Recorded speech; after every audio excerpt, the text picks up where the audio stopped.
എന്റെ വിദ്യാഭ്യാസ യോഗ്യത IAS ആണെന്ന് ഉടുമ്പൻചോലയിലെ LDF സ്ഥാനാർത്ഥി KK ജയചന്ദ്രൻ. ഇതുവരെയും വിദ്യാഭ്യാസമില്ലാത്തവരായിരുന്നു വന്നത്. ഇനി വിദ്യാഭ്യാസമുള്ളവർ വരട്ടെ എന്നാണ് കോൺഗ്രസിന്റെ പ്രചരണം. ഇതിനു മുമ്പ് അഡ്വക്കേറ്റ് മാത്യു സ്റ്റീഫനും അഡ്വക്കേറ്റ് EM അഗസ്തിയുമൊക്കെയാണ് വിജയിച്ചത്. പക്ഷേ ഒന്നും നടന്നില്ല. ജനങ്ങളുടെ ഇടയിൽ ഇടപഴകിയതിന്റെ IAS ആണ് തനിക്കും MM മണിക്കും ഉള്ളതെന്നും ജയചന്ദ്രൻ കുമ്പംപാറയിൽ പറഞ്ഞു. ഇനി ഇത്രയും നാളും വിദ്യാഭ്യാസം ഇല്ലാത്തവരൊക്കെ അല്ലേ വന്ന് ഇനിക്കൊരു വിദ്യാഭ്യാസം ഉള്ളവരുമായിട്ടാണ് മനസ്സിലായില്ലേ? അപ്പൊ ഞാനിങ്ങനെ ആലോചിച്ച് നോക്കിയപ്പോ കണ്ടത് അതിന് മുമ്പുള്ള MLA മാരെയൊക്കെ നിർത്തി നോക്കിയപ്പോ ഒരാള് മാത്യു സ്റ്റീഫനായിരുന്നു. അദ്ദേഹം അഡ്വക്കേറ്റ് മാത്യു സ്റ്റീഫനായിരുന്നു. പിന്നെ 2 പ്രാവശ്യം അഡ്വക്കേറ്റ് EM അഗസ്തിയായിരുന്നു അല്ലെ.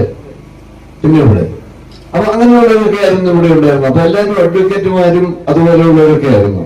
പക്ഷെ ഇവിടെ ഒന്നും നടന്നില്ല അല്ലേ. പക്ഷെ ഞാൻ അഡ്വക്കേറ്റ് ഒന്നുമല്ല, പക്ഷെ ഞാൻ IAS ആണ്. IAS എന്ന് പറഞ്ഞാൽ എന്താണെന്നറിയോ?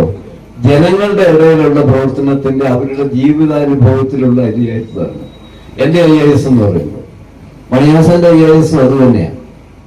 ജനങ്ങളുടെ ഇടയിൽ എന്ന് പറഞ്ഞാൽ തോട്ടം തൊഴിലാളികൾക്ക് കൂലി വേണമെന്ന് പറഞ്ഞാൽ എനിക്ക് മനസ്സിലാകുന്ന IAS ആണ് എന്റെ IAS.